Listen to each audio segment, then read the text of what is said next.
Hi guys. So today we are going to do chapter number 3 from Contemporary World Politics. So this chapter is called Contemporary South Asia. So let's begin with this chapter. We are going to go line by line so that you are well prepared for your CUET as well and you did not go through the chapter again and again and you are just done in one shot. Okay, so let me pick a beautiful marker and let us start with it. Overview. So, let us shift our gaze from the larger global developments in the past Cold War era to the developments in our own region. In our own region यानी कि South Asia. Why? Because our own region इसलिए लिखा है because India lies in the South Asian region. हमारा इस chapter का main focus ही south Asia रहने वाला है, right? South Asia, and when India and Pakistan joined the club of nuclear powers, this region suddenly became the focus of global attention. Okay, the focus was, of course, on the various kinds of conflicts in the region. There are pending borders and water sharing disputes between the states of the region. Besides, there are conflicting arising out of insurgency, ethnic strife, resource sharing. This makes the region very turbulent. Turbulent का मतलब होता है कि बहुत ही उथल पुथल वाला system. At the same time, many people in South Asia recognize the fact that this region can develop and prosper if the states of the region cooperate with each other. यानी कि at when the Cold War era was over, in a sense, when the Cold War era was over, in a sense कि जब USSR का decline हो गया था 1991 में, cold war was over and the US was the only power left. Unipolar world हो गया था. But after that, South Asia is also a very large region and it's a good competitor, है ना? It's a good competitor. So इस वजह से हम इन्हें ये हमें ये बता रहे हैं कि साउथ एशिया भी जो है एक कंटेम्प्रेरी पावर बन के आया in opposition to US, right, after the cold war was over. इसलिए कह रहे हैं कि उसके बाद ये जो साउथ एशिया की कंट्रीज़ हैं इन सब ने सोचा कि हम साथ में कॉपरेशन कर लेते हैं इन सारी कंट्रीज़ का, and then it will be fine, and then we will also become power. Since much of it's rooted in or conditioned by the domestic politics of this country, we first introduce the region of the domestic politics of some of the big countries in the region.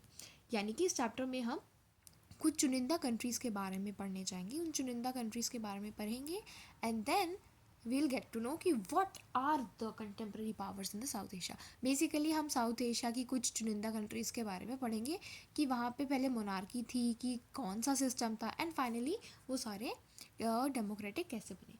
ठीक है, अब ये वाला जो तस्वीर आपको दिख रहा है यहाँ पे, राइट, आप इधर एक चीज़ देखो, ये यहाँ पे सबसे टॉप पे आपको दिखेगा, सबसे टॉप पे आपको दिखेगा ये नेपाल का झंडा, फिर आपको दिखेगा इंडिया का, फिर आपको दिखेगा पाकिस्तान का, फिर आपको दिखेगा ये कोलंबो है जहाँ की कैपिटल श्रीलंका, एंड देन जहाँ की ढाका है कैपिटल बांग्लादेश, राइट. आपको इन सब क्या फ्लैग दिखा रहे हैं एक तरीके से, they are showing, if you notice कि ये सारी कंट्री साउथ एशिया की है. बेसिकली साउथ एशिया रिप्रेजेंटेशन करा जा रहा है यहाँ पे.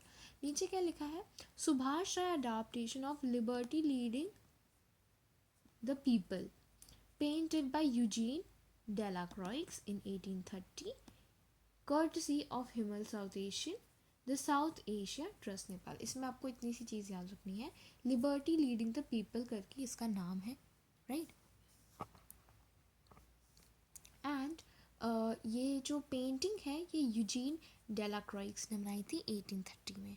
सो ये बोर्ड्स में तो नहीं बट आपके सीवेट में ज़रूर आएगा, ज़रूर आएगा, I am telling you. Okay, let's move further. What is south Asia? Like हमने तो देख लिया what south Asia is, right. South Asia अगर आप अपना मैप निकाल के देखोगे, वर्ल्ड मैप, तो आपको जहाँ पे India, Pakistan and Bangladesh and Thailand, Vietnam, ये सारी जो कंट्री दिख रही है वो सारी साउथ एशिया में आती है, राइट. अब हम देख लेते हैं साउथ एशिया है क्या, किताबी भाषा में देख लेते हैं. We all are familiar with the gripping tension during the India Pakistan cricket match. हाँ, मतलब जब इंडिया पाकिस्तान का क्रिकेट मैच होता है, so like there is a gripping tension कि इंडिया जीतेगा कि पाकिस्तान जीतेगा. We have also seen the goodwill hospitality shown by visiting Indian and Pakistani fans by their host when they come to watch. Okay, this is a symbolic larger pattern of south Asian affairs. Ours is a region where rivalry and goodwill, hope, despair, mutual suspicious and trust coexist. हम एक ऐसे south Asia एक ऐसा reason है जहाँ पे rivalry भी चलती है, लोगों की गुडविल भी चलती है, मतलब राइवल भी है, गुडविल भी सोच रहे हैं, होप भी है, डिस्पेयर भी है, म्यूचुअल सस्पिशन भी है, यानी कि एक दूसरे पे स्पाई भी करते हैं, एंड साथ में ट्रस्ट भी एग्जिस्ट करता है. कितनी आयरॉनिकल सी चीज़ लिखी है यहाँ पे, राइट. यही बोला जा रहा है यहाँ पे खाली. Let me change the pen. I think green is just not really working out for me. Let's do it yellow. Let us begin by asking एक क्वेश्चन कि व्हाट इज साउथ एशिया. और साउथ एशिया है क्या? देखो, south Asia, अब यहाँ से important lines है. South Asia includes Bangladesh, Bhutan, India, Maldives, Nepal, Pakistan and Sri Lanka. How many countries are these? Bangladesh, Bhutan, India, Maldives, Nepal, Pakistan, Sri Lanka. We have come across how many countries? We have come across 7 countries here. Okay. ये 7 country के नाम आप कैसे याद रखोगे? मैंने इसके लिए एक निमोनिक बनाया है. Let me write it somewhere. Shall I write it here? Okay. It says बिम्ब.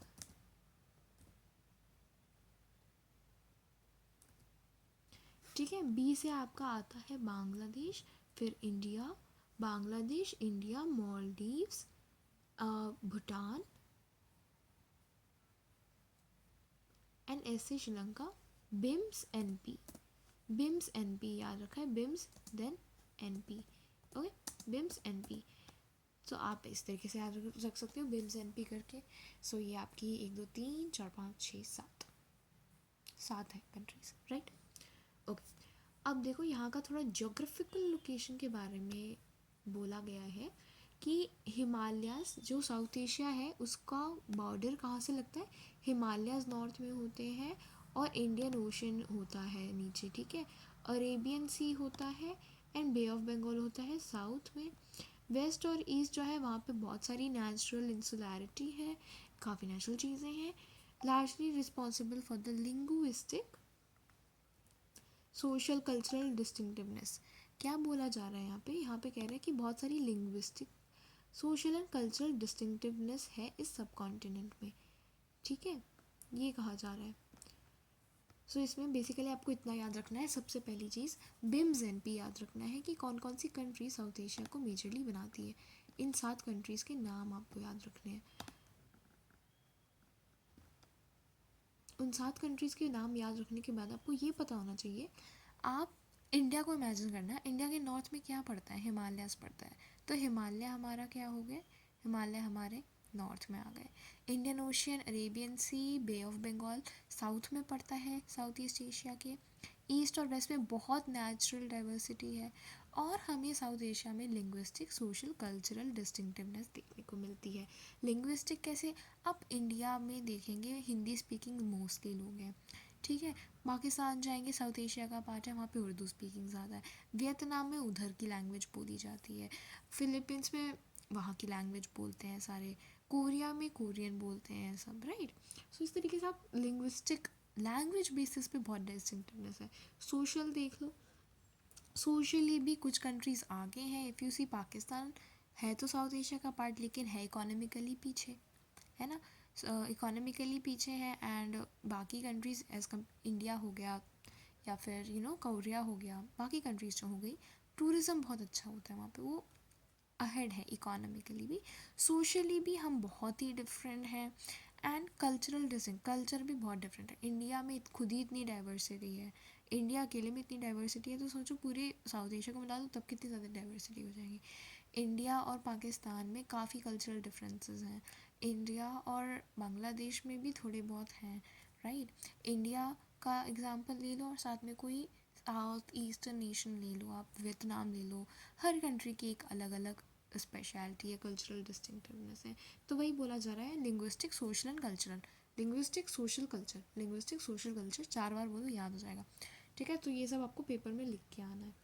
Boundaries of the region are not as clear as in the east and the west as they are in north and south. ये कह रहे हैं north में तो हमारा हिमालय है, एकदम पक्का पक्का बाउंड्री बन रहा है. साउथ में इंडियन ओशन है, पक्का पक्का बाउंड्री बन रहा है. ईस्ट और वेस्ट जो है ना, वो आपके ना काफ़ी हद तक मेन सेंट्रल एशिया से लग रहे हैं, अगर आप मैप उठा के देखो तो। इसलिए कह रहे हैं ईस्ट और वेस्ट उतना डिस्टिंक्टिव बाउंड्री नहीं है, लेकिन नॉर्थ साउथ में है। उसके बाद अब ये दोनों के नाम याद रखना, अफगानिस्तान और Myanmar are often included in the region as a whole. ये कह रहे हैं कि अफगानिस्तान और म्यांमार को भी हम कभी कभी गिन लेते हैं साउथ एशिया में, बट समटाइम्स नहीं गिनते। ये थोड़े कन्फ्लिक्टिंग है, हमें पता नहीं है, ये थोड़े ये एकदम बॉर्डर पे लगते हैं साउथ एशिया के, तो हमें समझ नहीं आ रहा कि हम इनको इंक्लूड करें साउथ एशिया में कि नहीं करें। उसके बाद अब यहाँ पे देखो, China is an important player but not consider to be part of the reason.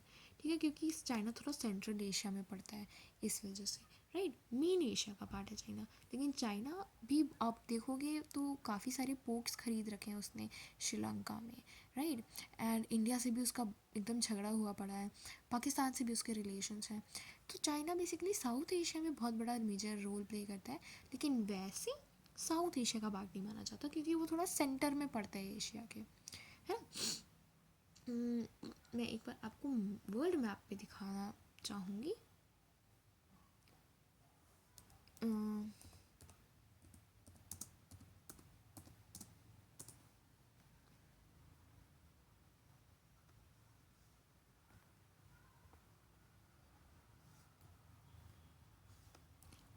आप ये वाली पिक्चर ले लो।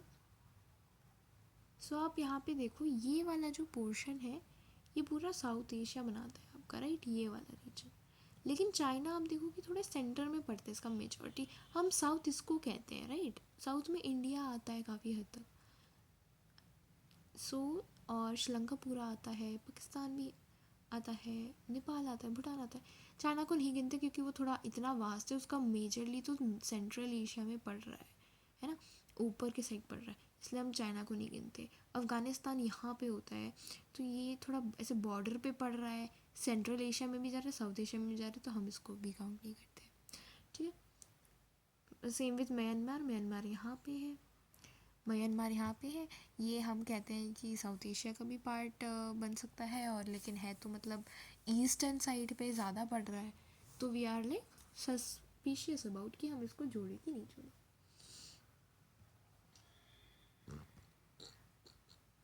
Okay, thus we define South Asia stands for diversity in every sense, yes, constitutes one geographical political space। अब यहाँ पे आपको एक चीज़ बताई गई है बहुत important, the various countries in south Asia does not have same kind of political system.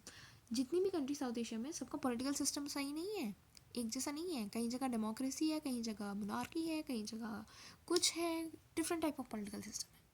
ठीक है, कहीं मल्टी पार्टी सिस्टम है, कहीं सिंगुलर पार्टी सिस्टम है, इस South Asia does not have the same kind of political system. Despite many problems and limitations, Sri Lanka and India have successfully operated a democratic system since the independence of the British। ये बहुत important है, आ सकता है कि ऐसी कौन सी दो country हैं जिन्होंने अपने इंडिपेंडेंस के टाइम से ही डेमोक्रेसी अडॉप्ट करी। सो आंसर है श्रीलंका और इंडिया जो है, उन्होंने जब से उनको आज़ादी मिली है तब से वो डेमोक्रेटिक है। You will study more about the evolution of democracy in India in the textbook. Okay, fine. It is of course possible to point out many limitations in India's democracy, but we have to remember the fact that India has remained a democracy throughout its existence as an independent country. Same is true with Sri Lanka। इसमें आपको basically ये बता रहे हैं कि even तो India की democracy में बहुत सारे घोटाले हैं, हाँ, करप्शन इतना ज़्यादा है, पॉलिटिकल इम्प्लीमेंटेशन जो हो रहा है हमारे एक्ट्स का, या फिर जो भी हमारे पॉलिसीज़ आ रही हैं, उन इम्प्लीमेंटेशन नहीं हो पा रहा। डेमोक्रेसी में बहुत सारे गलतियां हैं इंडिया में, even some of the acts in the in the constitution, जो भी हमारे कॉन्स्टिट्यूशन में कुछ बातें लिखी हैं वो आज एप्लीकेबल नहीं हो पा रही है। ठीक है, और बहुत सारे फ्लॉज हैं even in the constitutional system as well, है ना। और इंडिया की डेमोक्रेसी भी काफ़ी हद तक कहाँ कहीं कुछ जगहों पे बायस हो जाती है, एंड ओवरऑल भी इम्प्लीमेंटेशन इंडिया में सही नहीं है उतना, कहीं ना कहीं नोबडी इज़ परफेक्ट, तो इंडिया में भी बहुत सारी खामियां हैं। लेकिन same true with Sri Lanka. Sri Lanka में भी आपको पता होगा इकोनॉमिक क्राइसिस आ गई थी लास्ट ईयर और 2022-2023 के अराउंड। सो आप ये देख सकते हैं कि इंडिया श्रीलंका में डेमोक्रेसी तो है स्टार्टिंग से, लेकिन बहुत फॉल्टी है वो, ठीक है। But we have to keep in mind कि सारी कंट्री डेमोक्रेसी अडॉप्ट नहीं कर पाती। इंडिया ने इतना करेज दिखाया कि वो स्टार्टिंग से डेमोक्रेसी थी, रही और आज भी है। At least we should be happy about it. That's what I am trying to say, that's all. अब देखो यहाँ पे अगर आपको एक और MCQ बन जाएगा, पाकिस्तान और Bangladesh has experience civilian and military rulers. अब यहाँ पे एक और क्वेश्चन बन सकता है कि ऐसी कौन सी दो कंट्री हैं जहाँ पे सिविलियन और मिलिट्री रूल लगा था। मिलिट्री रूल आप समझ लो परवेज़ मुशर्रफ का लगा था, इफ़ यू रिमेंबर, छोटी क्लासेस में नाम सुना होगा परवेज़ मुशर्रफ का, पाकिस्तान में, ठीक है। सो यही बता रहे हैं अभी हम छोटा मोटा जो पढ़ रहे हैं स्निपेट्स हैं ये बेसिकली। सो यहाँ पे आपको बस यही पता चलेगा कि कौन कौन सी कंट्रीज़ हैं। यहाँ पे बेसिकली आपको MCQ बेस्ड क्वेश्चन ज़्यादा मिलेंगे इस फर्स्ट टॉपिक में। इसके बाद से आपके 2 मार्कर्स एंड 6 मार्कर्स स्टार्ट हो जाएंगे। यहाँ से आपको बस MCQ के लिए प्रिपेयर करना है, right.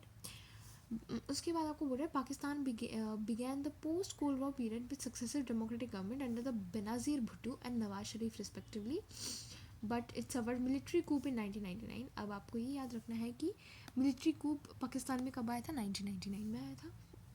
It has been run by civilian government against in 2006। उसके बाद इनकी सिविलियन गवर्नमेंट बेसिकली आपका ये हो गया कि जो डेमोक्रेसी है वो 2008 से चलती आ रही है। 2006 तक Nepal was a constitutional menarche.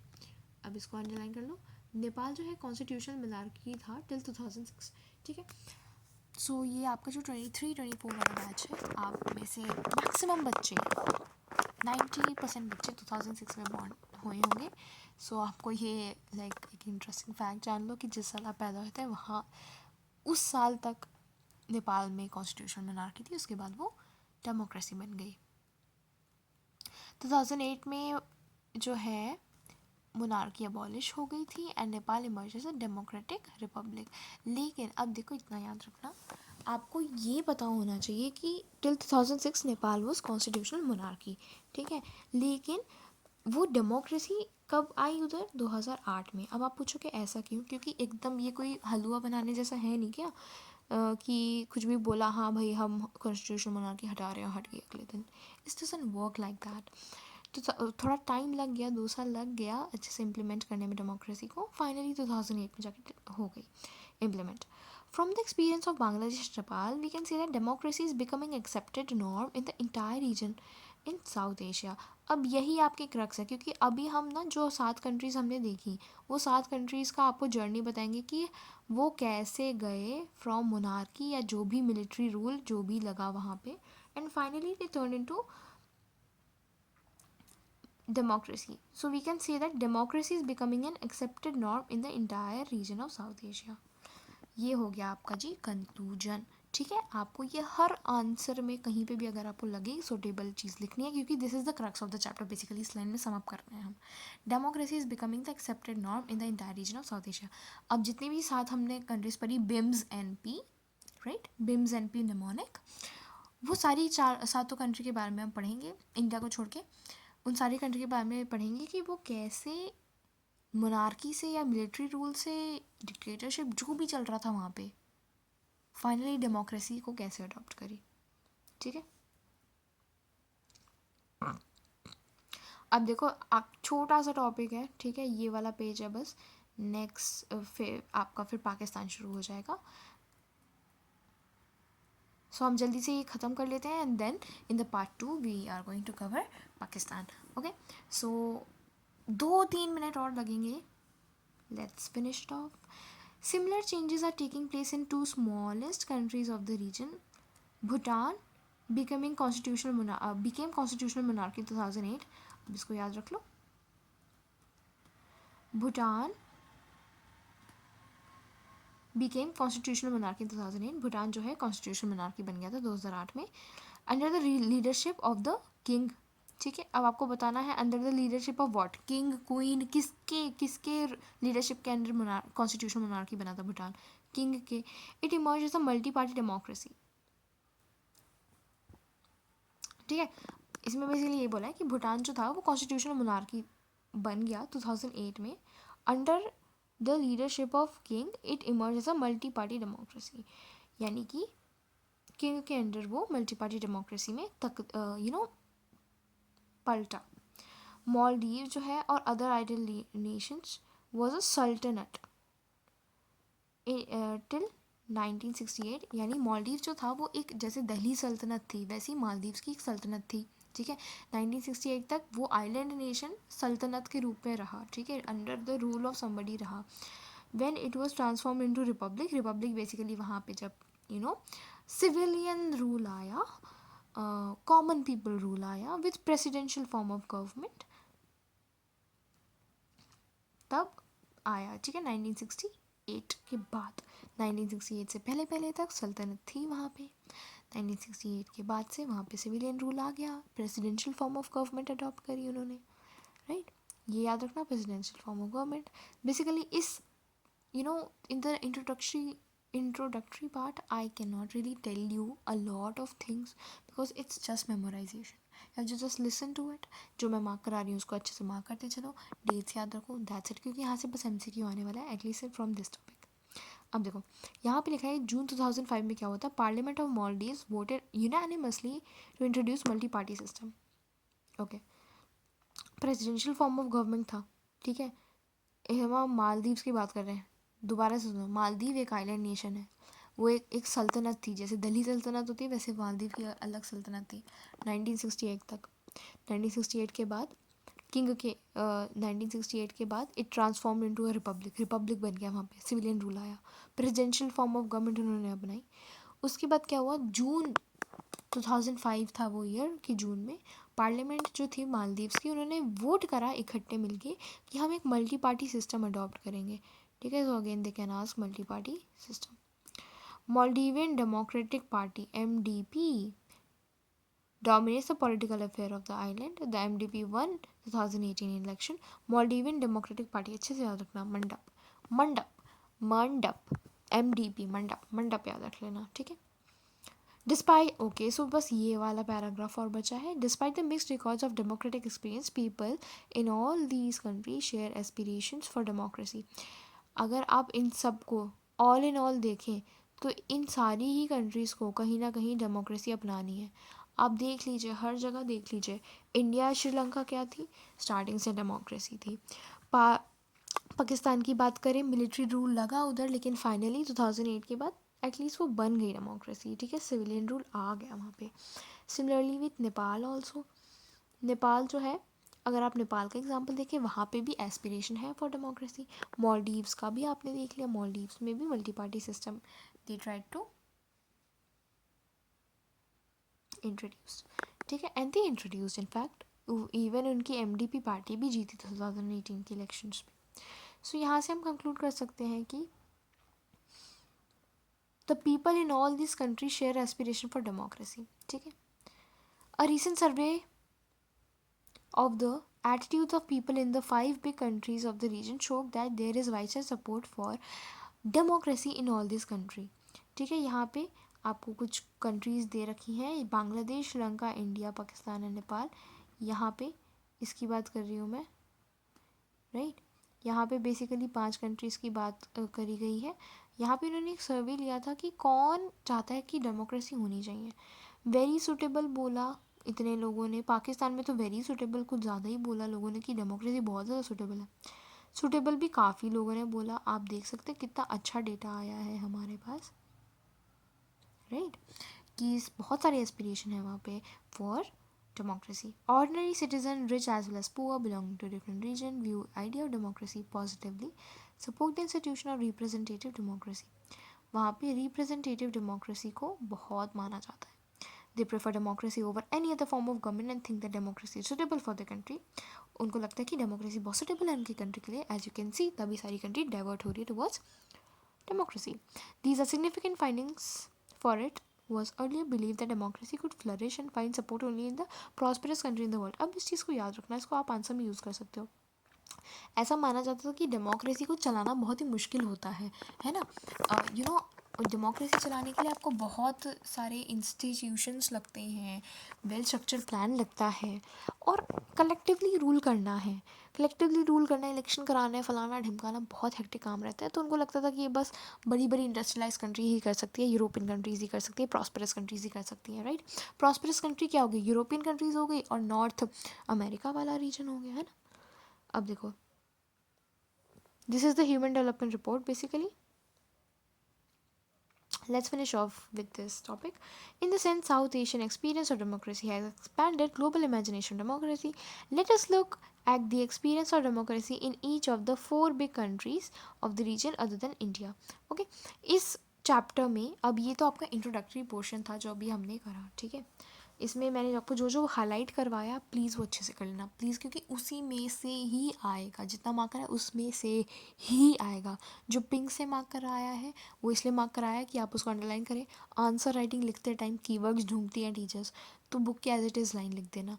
बहुत ही मतलब जो कंक्लूडिंग लाइन्स है वो मैंने पिंक से हाईलाइट करी है, येलो से जो करी है वो MCQs के लिए करी है। आप प्लीज़ मार्क कर लीजिए, उसको अच्छे से रट लीजिए, मेमोराइज़ कर लीजिए, 3-4 बार पढ़िए, दोबारा वीडियो देखिए, जो करना करिए, and you are good with this topic, right. उसके बाद नेक्स्ट वीडियो में हम पढ़ेंगे military and democracy in Pakistan. अब देखो, अब ये जो टाइमलाइन है, अब आप ये पूरी टाइमलाइन तो रटोगे नहीं, लेकिन ये सीएट में बहुत इंपॉर्टेंट है, ठीक है। मे बी अगर चलो बोर्ड्स में नहीं आया तो सीएट में तो लटक ही जाओगे इसमें, अगर इसको नहीं पढ़ के गए तो। अब हम एक एक करके सारी चीज़ें पढ़ेंगे, और इसमें से मैं आपको बस इंपॉर्टेंट चीज़ें मार्क करूँगी जो आपको याद करनी है, क्योंकि सीएट में आने के बहुत प्रोबेबल चांसेस हैं। Let's start with this.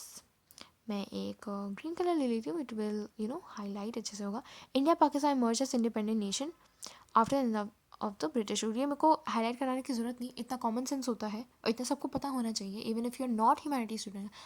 अगर आप साइंस के स्टूडेंट भी, आपको इतना पता होना चाहिए कि 1947 में इंडिया पाकिस्तान अलग हुए थे, आज़ादी मिली थी। 48 में श्रीलंका हुआ था।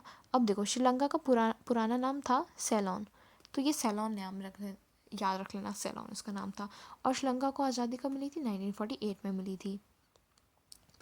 फिर 1954 से 55 Pakistan joins cold war military blocks SEATO and CentOS.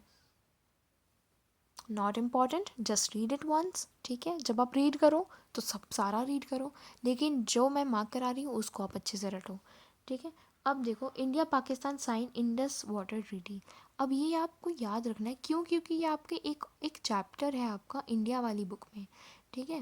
I think it is the what chapter, I think it is external relations, yes. External relation में आपके बुक में काफ़ी लिखा हुआ है, तो दो चैप्टर्स लिंक्ड हैं from this particular piece of information, so it becomes important, right. उसके बाद है border conflict between India and China 1962। Again ये भी आपका एक्सटर्नल रिलेशन वाले चैप्टर में मिल जाएगा, याद रखिएगा। इंडस वाटर ट्रीटी 1960, प्लीज़ याद रखिएगा, इंडिया पाकिस्तान के बीच में साइन हुआ था। Border conflict between India and China, कौन सा बॉर्डर कॉन्फ्लिक्ट? एक तो हमारा नॉर्थ ईस्ट वाला रीजन था, अरुणाचल वाला रीजन, सियाचिन वाला, है ना। वो वाला चैप्टर जब हम पढ़ेंगे तब हम दोबारा अच्छे से पढ़ेंगे। अभी आपको इतना याद रख लो कि 1962 में इंडिया पाकिस्तान का बॉर्डर डिस्प्यूट चालू हो गया था। इंडो पाकिस्तान वॉर 1965 में हुआ था। UN Indo observation mission, okay. 66 में India Pakistan sign Tashkent agreement, 1966 में ताशकेंट एग्रीमेंट हुआ था, इसको याद रखिए। 6 point proposal of Sheikh Mujibur Rahman for greater autonomy of East Pakistan, okay, ये भी हुआ था। ये अगेन आप एक्सटर्नल रिलेशन वाले चैप्टर में पढ़ेंगे। और 1971 में जो बांग्लादेश है वो अलग हो चुका था पाकिस्तान से। 1972 में इंडिया पाकिस्तान ने शिमला एग्रीमेंट साइन करा था, इसको ये मैं सीवेट के लिए करा रही हूँ बेसिकली, जो भी मार्क करा है। बोर्ड्स में भी आ सकता है अगर डिफ़िकल्ट पेपर बनाया तो, और एक आध MCQ वो ऐसे फंसाएंगे, एक आध MCQs में, अदरवाइज सब कुछ ईजी दे देंगे तो सबके 100 ही आ जाने हैं ना। वो 1-2 मार्क्स का तो डालेंगे ही डालेंगे इसे घुमा के, तो इसलिए बोल रही हूँ ये जो जितने मार्क हैं तुम तो पढ़ के जाना, सारे नहीं करा रही मार्क, बट स्टिल देख लो। 1974 में इंडिया ने न्यूक्लियर टेस्ट करवाया था, इतना कॉमन सेंस है, सबको पता होगा 1974 में इंडिया ने न्यूक्लियर टेस्ट कराया था। नेक्स्ट आप देखो, ये वाला इम्पोर्टेंट है, देखो इसमें क्या हुआ था, वेट अ सेकेंड,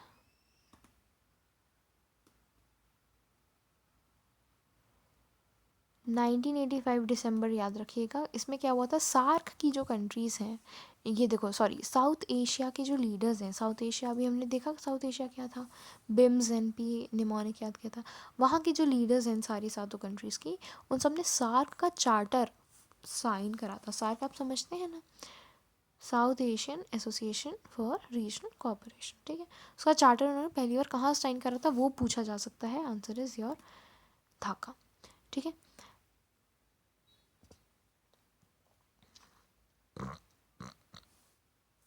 ये देखो 1988, ये याद रख लेना, ये वैसे हम मालदीव्स वाला जब पढ़ेंगे टॉपिक तो उसमें भी होएगा।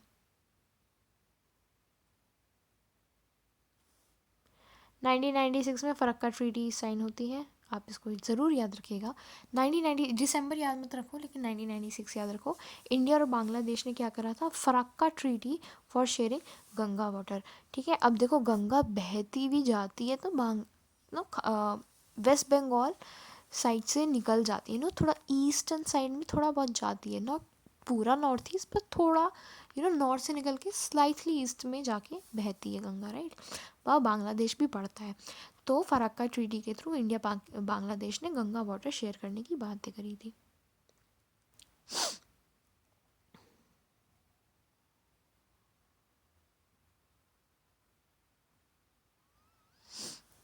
अब ये यहाँ से ये आ सकता है, डेट वेट नहीं पूछेंगे, बस दे कैन आस्क कि 1999 में कौन से इंडियन पीएम थे जिन्होंने लाहौर जाके साइन किया था peace declaration. It was Vajpayee, ठीक है, अटल बिहारी वाजपेयी।